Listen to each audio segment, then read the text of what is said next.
Hi everyone, it's TanyaMFK here with your 52 weeks of momentum lesson recap. We are in week 35. If this is your first time, welcome. I am Tanya Marie Figueres Kreisinger, more easily known as TanyaMFK. I am a member of Benjamin Hardy's 52 weeks of momentum course, and I come here every week to just share my insights and what I'm learning every week. This is in no way a substitute for the course. Most obvious, I'm not Benjamin Hardy. And what I'm going to talk about does not hold a candle to what we learn and the resources we have and the huge, wonderful group that we get to be a part of. But if you missed the sign up, then you can at least tag along with me, get your own piece of momentum this year, and then make sure to sign up next year. All right, so I am back. I actually was in LA, came back with a new haircut. Everything's kind of wild, but hey, why not, right? Change is good. If we learn nothing else in this course, change is a wonderful, wonderful thing. So, as I mentioned, we are in week 35, and our lesson this week is actually, we were treated to an interview with Mr. Compound Effect himself, Darren Hardy.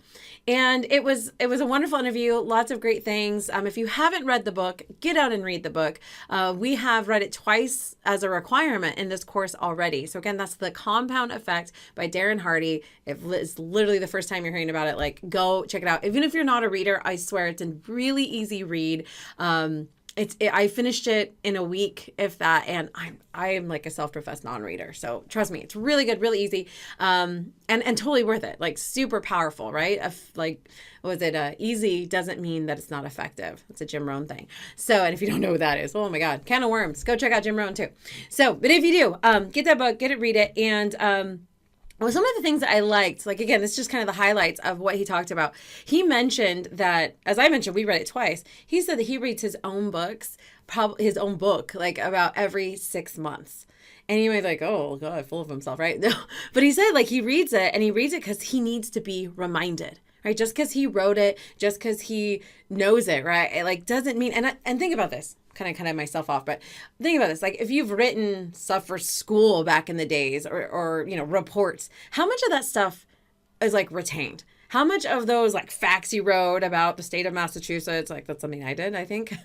I don't remember the population, of course, in I don't want to say what year that was. I probably wrote that report. I don't remember. I don't know. I've read it once. I wrote it once, and that was it. Right? Like, you can get it all together. You can gather it all. You can put all your facts and be like, wow, that's really well done. But it doesn't mean that it's like committed to memory, right? We have to constantly be reminded. And I loved hearing him say that of his own book, because I always kind of felt like, gosh, like I read these things and I have to go back and I have to like, read it again because it's so easy to forget and it just doesn't stick. And it must be something about the way I'm reading or, my memory or something like that. And he said, let me see if I can find it. He said, we need to be reminded more often than we need to be instructed. And I was like, oh my God, it's not just me. It's actually human nature. It doesn't just become part of us the first time we read it. Even if you can recall it, maybe you have an amazing memory and you can recall it. But the reminding, the constant rereading, the constant having it become part of us. I mean, that's really the wisdom part, right? That's what the wisdom is. It's over time, like it just becoming. And there's a whole thing. We're also reading Breaking the Habit of Being Yourself. And if you get into that and mix that with Biology of Belief by Bruce Lipton, it starts to talk about like, the way the brain works and, neurotransmitters and synapses and all these things. So that repetitiveness, it actually is required for it to become like ingrained in our brain, right? That's the super non-scientific version from me. So, this is a real thing, right? So, I mean, it was just so nice to hear that, like, wow, like it's, I guess, to be reminded that it's okay that we need to be reminded. And not only that, it's necessary. He even made this comment, he and Benjamin Hardy were chatting, and he said, it's so much better to read one book 20 times than to read 20 books once. And he goes, I've actually, I'm not against reading 20 books, but once you read those 20 books and see what it is and what you like, go back and read it again. Because you're not going to hold everything there, and you miss things, right? There's something that just clicks a different way. And I think you've all experienced that to some extent. So again, I really loved that. And let's see, he also, what did we talk about? He said, Right. Okay. So the compound effect we talked about, if you guys don't know, it's really about taking the long road. It's about all these little steps and how they compound over time.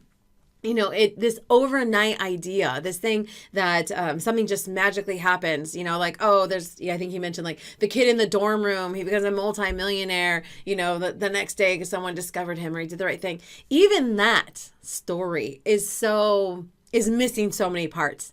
All the stuff that it took for him to do that. Oh, he was maybe 13 when he started doing this work, learning and programming, all of those things. Like there is no such thing as overnight success. And the one line that he said that just resonated and was so strong to me was that you can't manufacture antiques. I don't know if that hits you the same way it did. You cannot manufacture antiques. And I told my husband this and he's like, well, you can make them. I was like, you can, but it's a replica. It's not an antique. By definition of the word, an antique is over 100 years old. You can't make something be 100 years old unless it's 100 years old. Like it just is that thing, right? And that's so much of what we're trying to do in our success and our businesses and our things. Yes, our accelerators, I think we've learned in this course, slipstream and 10xing and all of these ways to push ourselves to do more. But there is still this microwave mentality, this idea that we just are going to do it so quick and fast and like if it's not happening overnight, then we must be failing, right? You can't manufacture antiques. So anyway, I really loved that. I thought that was amazing. So overall, though, the main takeaways that I had from this interview, he said, this is all narrowed down, right? If you want to succeed, you need drive. And I know there are some people who struggle with that. Like, I'm kind of one of those crazy people. I do have a crazy drive and it comes from some crappy stuff. It comes from, being without growing up. It comes from, growing up in homeless shelters and, being left on my own and all of these things, right? So like that drive to not want to repeat those things, like, oh, it's like so there, right? And now I have a family to support, right? So there's a drive there. But the thing is we have to find it. Like if it's not there, it's not innately there. That doesn't mean you don't have one. You just need to find it. What is your fight? What is the thing that invigorates and motivates you? What is the thing that just even pisses you off? And you're like, you know what? It drives me nuts. People do that. And that becomes the drive, right? So you need to find your fight. If you don't already have that, you need to have drive. He also said you need confidence.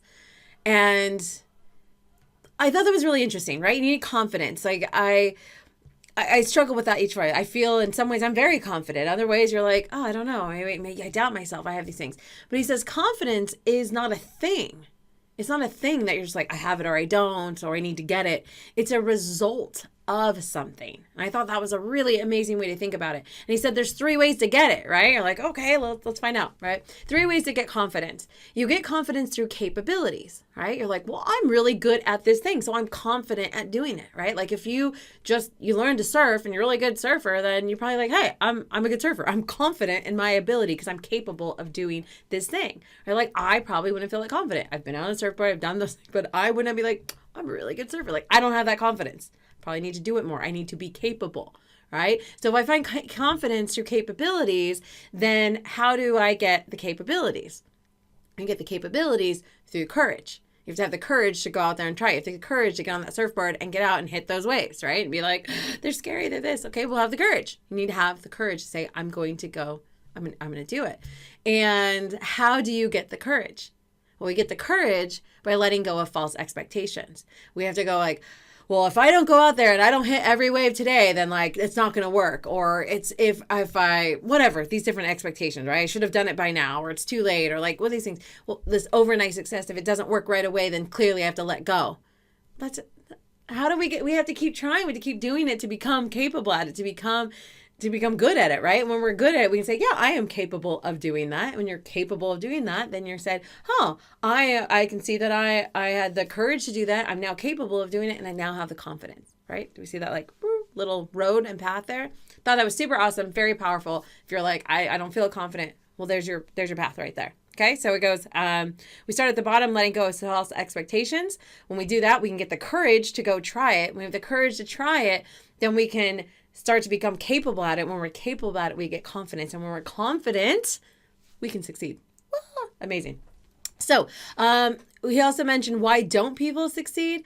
Lack of consistency, compound effect, right? All those tiny little steps, and short-term driven, right? Looking at those short things like, oh, I just want it to happen really fast, or it's just these like mini things, like think about weight loss, like, oh, if I work out just this week, like, and then you kind of let go, like, oh, well, it didn't work this week. It doesn't work that way, right? It's compound effect, short over time. You got to keep going at it. So that's lack of consistency or that short-term drive. How do you overcome it? You have to face that weakness and admit it. Like, I am looking at things this way. I am, my thought process is skewed, whatever it is, right? You have to be able to see it. You can't be like, well, it's everything else. Because if it's everything else, then guess what? You don't have power over everything else. But you can see that it's here. That's where you have power, and that's where you can start making changes. So first step, face it and be like, yeah, you're right. I'm totally skewed this way. And then find a way to gain leverage over yourself. And so you know that this is your thing, right? And you're like, well, I just can't change it. So some people do. That's just the way it is, right? Yes, it is, if that's the way you look at it. Absolutely. Or you can say, so this is the way it is right now. What can I do to make that change? What can I do to leverage that, to get leverage over myself? So he gives 5 examples of how you can do that. And he says, face your behavior by tracking it and knowing exactly what you are or aren't doing. It is so easy to bullshit yourself, to say, oh, I don't think it was that bad this week, or I did this. We overestimate or underestimate what we did. And women lie, men lie, numbers don't lie. So if you get that tracking thing out and just write it, even it's something as simple as like, I want to go to sleep by this time. And you're like, oh, I think I went to sleep at a decent time. What time did you actually go to sleep? Just track it. Write it down. Just right in the face. There's no ifs, ands, or buts right there. It's clear. You just tracked it. Like, that's what time I went to sleep, and it wasn't the time I set for it. This is what's going on. It's in my face, and I need to see what I really am doing or not doing, right? And then get a partner. Right? Accountability with someone. We have talked about this so much this year. I think we have a whole lesson about it. You can go check it out. And that's what part of this course is. People who come and we meet together and we talk about this, it is for the sake of accountability. It's for the sake of keeping each other on track. Because when somebody else is watching, for some reason, whatever it is, we stick to it better. It's easy for us to lie to ourselves, bullshit ourselves, make excuses. But when somebody else is doing it, all of a sudden we kind of sip in the shape. I don't know all the reasons behind that, but you've seen it work, I'm sure, in life plenty of times. So get a partner, get accountability with somebody. Another option is go public. Or you can do these all together too, right? Go public, right? Again, it's that same kind of ego thing. The same benefit as part of that tribe acceptance, like everybody, knows, and now I really need to stick with it. Another one is setting a deadline. Right? Like, it needs to be done by this time. When you have this deadline, you have this thing set, it creates a timeline. It creates a goal. It creates also this short term, right? It kind of pushes you to look at that short term, because if nothing else, and even if it's not short term, it could be a year, it could be 2 years, but you go, it's got to be by this time. And now you start to see and work backwards and see what you really need to do. So setting a deadline is huge. Or create competition.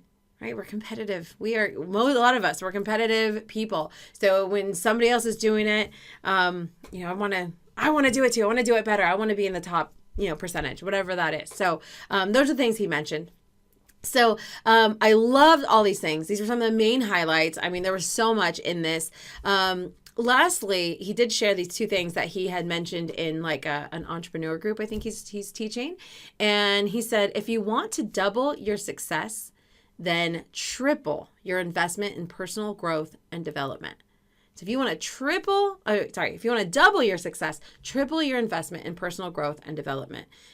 And that's so huge, right? A lot of us, especially entrepreneurs, we're going for the skills. Well, I need to know how to do this, SEO, and I'm learning, my email marketing, and all those things are hugely important. But if you haven't dealt with the personal investment and self-development and growth, you are not going to have the consistency or follow through to make those things happen. You're not going to understand how to schedule and make sure that you even follow through, do those things, right? I'm a huge person on scheduling and planning.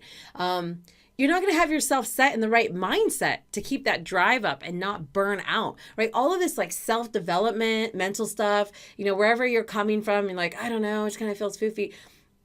These are the things that are the foundational building blocks that are going to allow you to be successful. whether for you, I mean, we focus a lot, TanyaMFK, it's all about business and entrepreneurs and business building, but this goes every area. So if it's relationships, if it's, raising your kids, if it's in your current career, whatever those things are, without this, you will always end up feeling stuck or unsatisfied or something. It's the only thing you're going to carry with you through your whole life is this. Okay. So yeah, I love that. If you're going to double your success, then you need to triple your investment, personal growth and development. And if you want to double your income, you need to triple your rate of failure. Right? Triple your rate of failure. You're like, well, I don't want to lose like triple the amount of money. Okay, we're not talking about money, and we're not talking about like losing 3 limbs, like bodily harm or something like that. But what are you doing? What are you putting out there? Maybe it might bruise your ego. Maybe you put out your first product and you're like, oh, nobody got it. What are you trying and then not succeeding? And then you keep trying, and then you might tweak it, and then you keep going for it.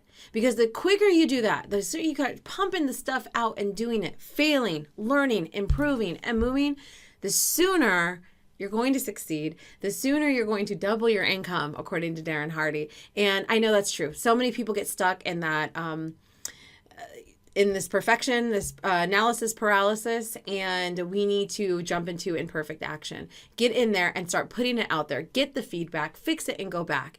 And you can look at so many people that you might admire or look at within your field or your industry, and go look at their early work and see if it's as polished as you see it now.